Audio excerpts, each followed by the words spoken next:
Hey! Small disclaimer before this video starts. I have never made such a video before, but it's also something I wanted to make videos about for a very long time now.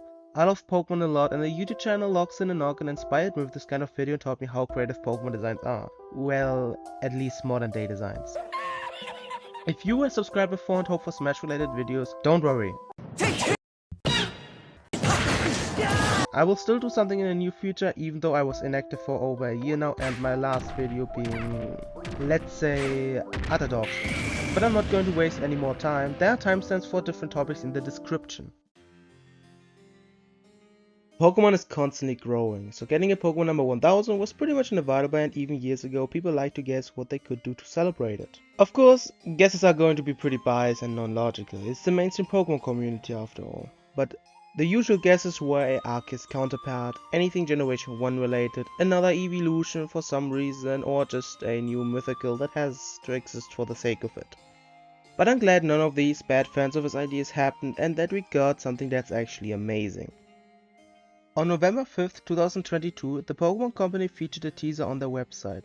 It contained a chest, a counter, and an additional number at the bottom. Just 1 hour later the website got updated and the chest was now open, shown from a different angle. The number on the bottom is now confirmed to just be the page number and thus is completely irrelevant. However, the 3-digit counter at the top corner has now increased to show 39. This number is not really a reference, but people now started guessing what this number could be.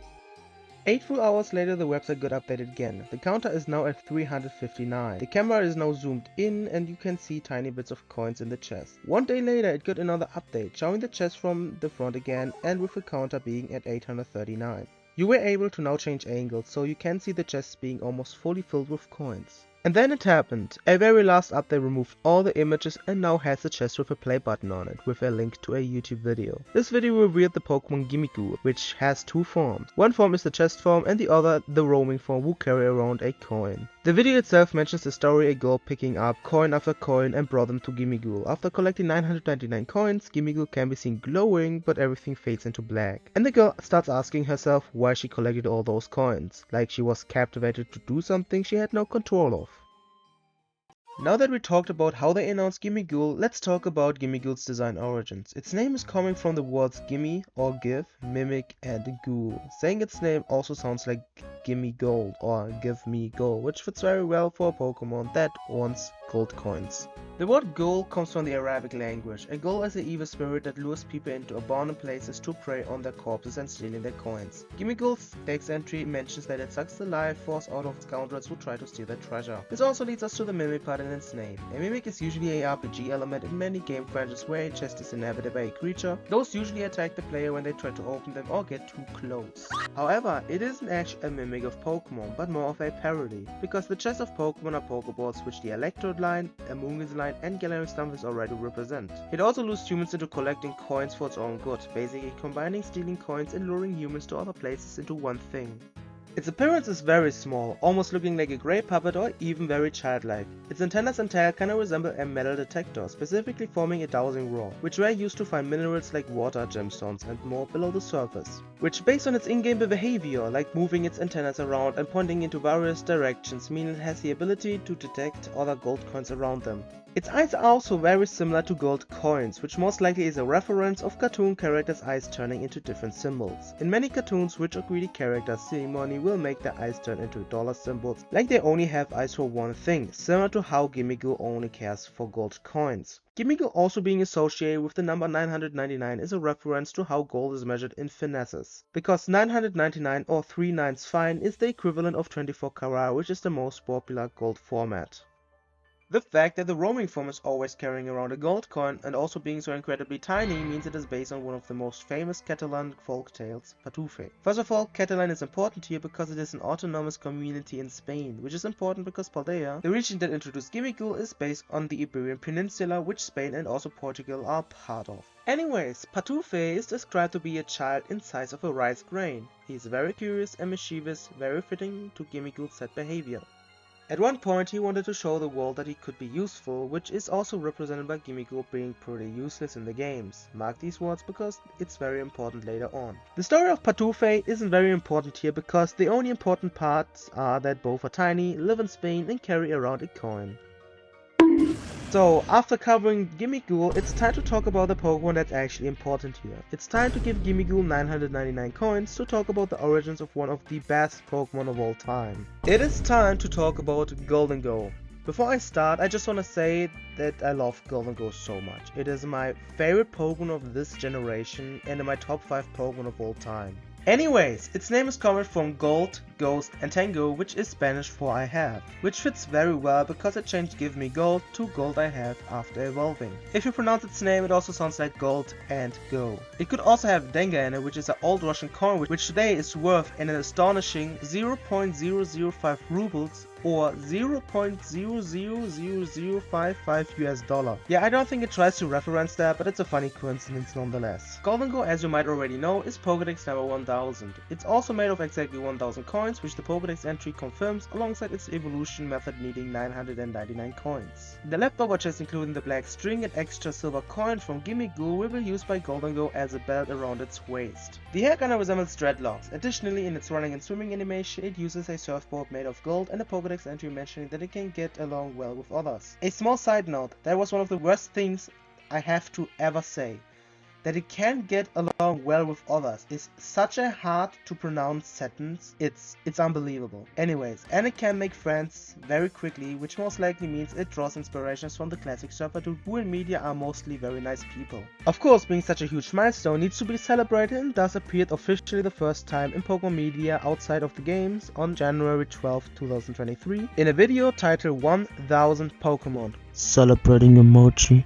It and Gimmighoul took up the longest time of any Pokemon in this video to build up this special message and achievement. And given that, it draws inspirations from trophies and award statues, which are often made of gold or are at least gold painted. Its physical appearance also kinda resembles a stack of coins. Its tube-like form could also be a reference to a tube man, which are with inflatable figures which are often used for mascots. That was the last don't let go! Don't let go! I've got you! I also want to briefly mention that Gholdengo Shiny is actually brilliant. It gets a lot of hate because it's one of the most subtle changes of any shiny Pokemon. However, it makes sense. Gholdengo is made of gold coins that are essential to its lore. Gimmighoul wouldn't seek coins that aren't the same coins that they are seeking, and you, the player, can only collect those gold coins. So evolving into any other color but gold would be a terrible decision, and I love that they stayed consistent with it instead of choosing the most random colors. Kinda shows that they actually care more about lore than annoying people. But now we gotta talk about the most important aspect of why Gholdengo is such a fantastic Pokemon. El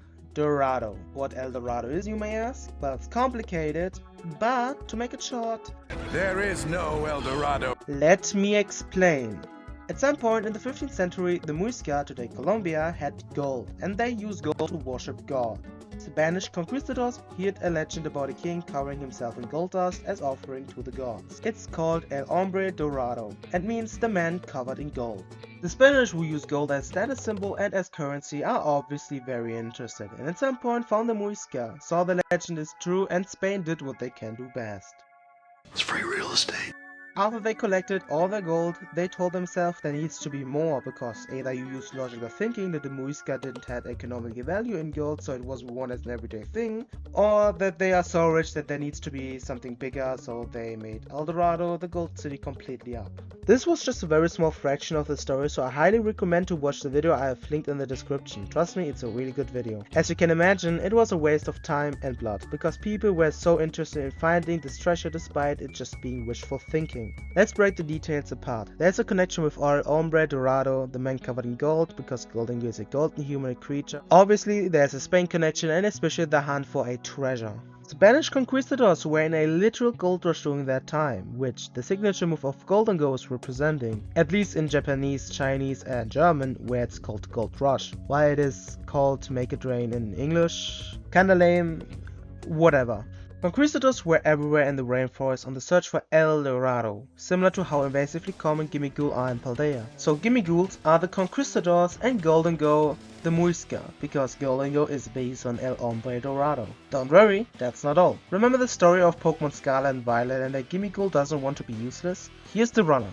The story is about the big treasure hunt. Every student at the academy is participating and seek out that treasure. What people are expected to get are rewards like money, gold and other stuff that's only value exists because of economy. The story ends with every of the 4 main characters finding that treasure. friends. Gholdengo is the incarnation of a caring friend. It is strength seeking, can look up against the even strongest enemies, and is never ceasing to seek treasures, which are friends. The ending of Scarlet and Violet is a literal description of Gholdengo. Its German name contains Amigo, the Pokédex entry mentioning how well it can make friends. Gholdengo is based on a friend. Additionally, it's the most useful Pokemon of all time, and I'm not joking. It's more useful than any legendary and starter Pokemon. It's a non-water type that isn't useless on water, and is also very fast in the overworld. It can bring you a lot of money. It's a phenomenal Pokemon for Terror Raid. It's strong enough to beat a lot of things, bulky enough to survive many moves, has one of the best typings of all time with a phenomenal ability, and it's incredibly versatile with its moveset. It's designed to be amazing yet not broken and actually balanced. Based on competitive singles, it being to this day a top 5 usage Pokemon and still being on at least 10% on VGC teams. Since the release of Scarlet and Violet,